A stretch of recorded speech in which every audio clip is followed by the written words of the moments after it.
আমি আবার জানতে চাচ্ছিলাম যে বিরতির আগে যে প্রশ্নটি করেছিলাম যে এই এখন যে আলোচনাটি হচ্ছে বা সমালোচনা যদি বলি হচ্ছে, এটি এড়ানোর জন্য মানে আপনাদের কি এটি মনে হয়নি যে আমরা একজন, যেহেতু এখানে 90% মুসলমান, সেটি বড় কথা না, অনেক মানুষ ইসলাম ধর্ম পালন করে, তো যারা জানে ইসলাম জানে বা আলেম ওলামা এমন একজন রাখার প্রয়োজন মনে করেছিলেন কিনা প্রথম দিকে?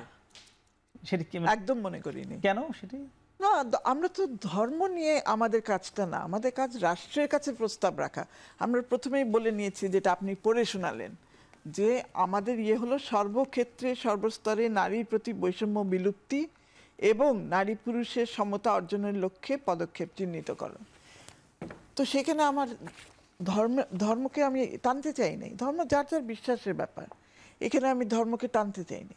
যেটা আমরা বলেছি আইন সংস্কার করবে, সেখানে ধর্ম কি আসে না মানে বাংলাদেশে? না, সেখানে যেটা আসে সেখানে আমরা ঐচ্ছিক শব্দটা ব্যবহার করেছি, সেই জন্যই অপশন তৈরি করার কথা বলেছি, যে সবাই যার যার ধর্ম নিয়ে যারা বাঁচতে চায়, থাকতে চায়, থাকুক, সেখানে কেন আমরা আঘাত করতে যাব? আর ডক্টর নাসিমা হাসান, ধর্মকে ঐচ্ছিক রাখতে চায়, এটি ধর্মকে ঐচ্ছিক না, আপনি বুঝতে চাইছেন।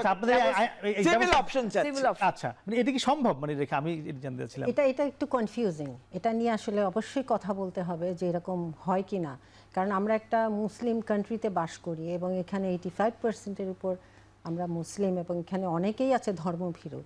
কাজেই এটা আসলে অনেক সংস্কারের প্রয়োজন। আমাদের দেশে হিন্দুরাও তাদের ধর্মটা খুব ভালোভাবে পালন করে, এটা আমরা একইভাবে। অবশ্যই এটা তো আমাদের মধ্যে সহমর্মিতা আছে, বৌদ্ধ আছে, এবং তাদের জন্য আমরা ফিল করি, তাদের জন্য আমাদের সাথে তো আমাদের সম্প্রীতি, এটা তো অবশ্যই আমরা ফিল করব, আমি একসাথে থাকবো।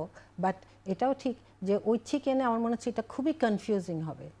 এইভাবে এটা আসলে অনেক ক্লিয়ার করতে হবে তাহলে এই কমিশনের সমস্ত কিছু।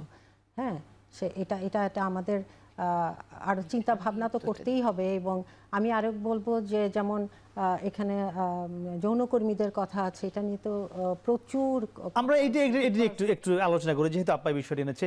আপনারা বলেছেন যে যৌনকর্মীদেরকে শ্রমিক হিসেবে স্বীকৃতি দেয়া। আচ্ছা, কোন ধর্মে কি যৌন পেশাকে স্বীকৃতি দিয়েছে আপনাদের? আমি জানি না, আমার জানা নেই। আমি তো ধর্মের ব্যাপারে আমি এক্সপার্ট না।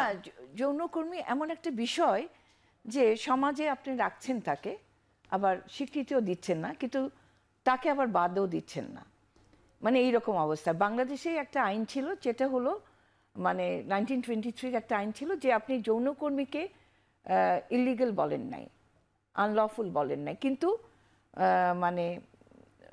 মানে ব্রথেল রাখা বা যৌন মানে